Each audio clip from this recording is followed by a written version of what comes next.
Right now, US security agencies are quietly preparing for something many Americans aren't even thinking about.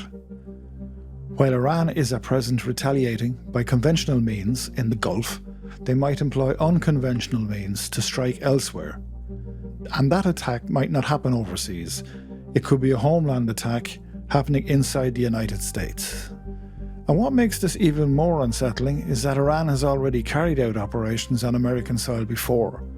One involved a political assassination in Washington, D.C. Another was a bombing plot targeting a restaurant in the nation's capital. And more recently, federal prosecutors uncovered a kidnapping operation targeting a journalist in New York. So the real question isn't whether Iran has the ability to reach the United States. The question is, how would they do it if they were able to do it today? In this video, we're going to break down Iran's long history of asymmetric warfare, the hidden networks it has built around the world, and why security experts believe retaliation might not come immediately. In fact, history suggests something far more unsettling. Sometimes Iran waits years before striking back, and that strategy could make the current conflict far more dangerous than it first appears. Because if retaliation does come, it probably won't look like war. And that's exactly what makes it so hard to stop. After the United States and Israel launched attacks on Iranian targets on February the 28th, security agencies across the United States quietly moved into a higher state of alert. The Department of Homeland Security warned that retaliation could take several forms: cyberattacks, violence carried out by individuals inspired by Iran, or operations directed by Iranian intelligence networks. Then something happened that made those warnings feel much more real. Over the weekend, the shooting in Austin, Texas, left 2 people dead and 14 wounded. The FBI is now investigating whether the attack could be connected to terrorism. Authorities have not confirmed any link to Iran at this time. But the timing has raised serious concerns among security officials. Because historically, Iran has not only responded to its enemies with conventional warfare, it has also relied on something much harder to predict, and that strategy began more than 40 years ago.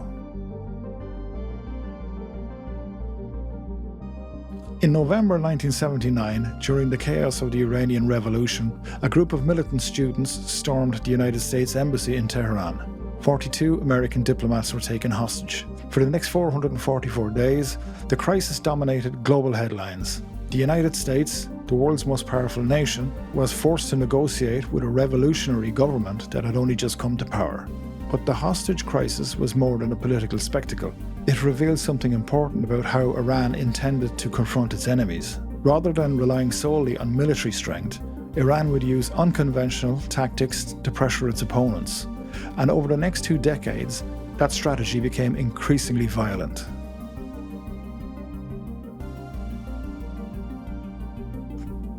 Throughout the 1980s and 1990s, Iran built relationships with militant groups across the Middle East. Instead of launching attacks directly, Iran trained and armed proxy organizations that carried out operations on its behalf. This approach allowed Tehran to strike its enemies while avoiding direct responsibility. Some of the deadliest attacks against American targets were connected to these networks. In 1983, a suicide bombing destroyed the US Marine barracks in Beirut. 241 American service members were killed. In a simultaneous attack a few kilometers away, 58 French paratroops were killed when their barracks was attacked by another suicide bomber. That same year, the US Embassy in Beirut was also bombed. And more than a decade later, another attack struck the Khobar Towers housing complex in Saudi Arabia, killing 19 US Air Force personnel. Investigators later linked these attacks to Iranian-backed groups. But there's something about Iran's strategy that many people still don't realize. And that is that all its operations don't take place overseas. Some are much closer to home. In 1980, an Iranian political dissident named Ali Akbar Tabatabai was living in suburban Washington, D.C. He had become an outspoken critic of Iran's new government. One morning, a man dressed as a mail carrier knocked on his door. When Tabatabai opened the door, the man pulled out a gun and shot him. The assassin was later linked to networks connected to Iran. Decades later, US authorities uncovered another alarming plot. In 2011, Iranian operatives were implicated in a plan to assassinate the Saudi ambassador to the United States. The attack was supposed to take place at a restaurant in Washington, D.C. And even more shocking, the conspirators allegedly attempted to hire members of a Mexican drug cartel to carry out the bombing. But some of the most brazen operations linked to Iran have happened much more recently, and they reveal just how far Iranian intelligence networks are willing to go.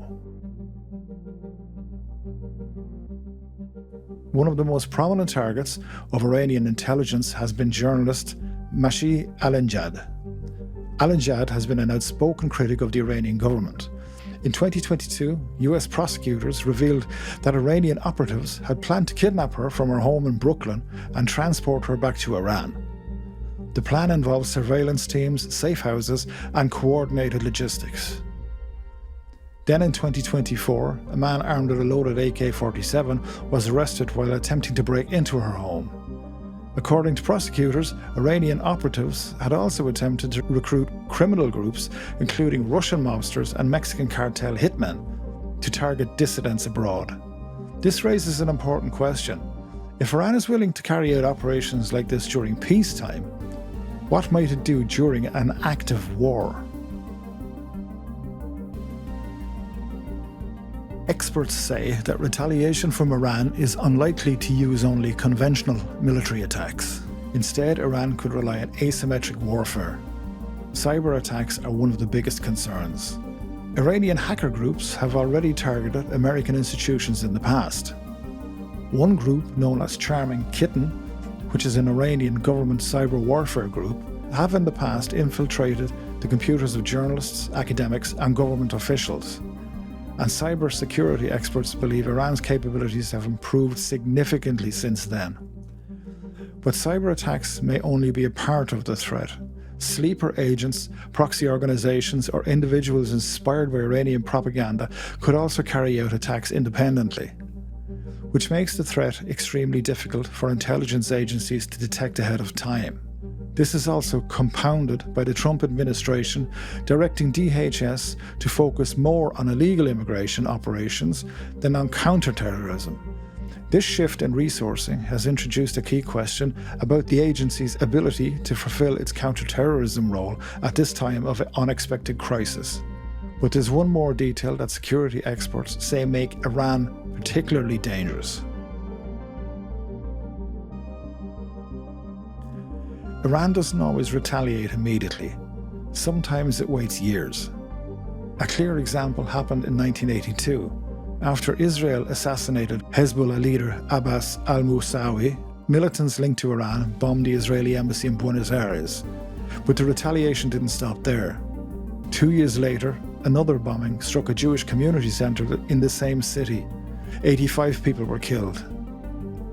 For Iran's leadership, revenge is often something that should happen at the perfect moment, not necessarily at the fastest one. Which means retaliation for today's conflict might not happen tomorrow or even next month. It could happen years from now. And that uncertainty may be exactly what makes this threat so difficult to stop. If you enjoyed this video and got anything out of it, hit like and subscribe, and I'll see you in the next one.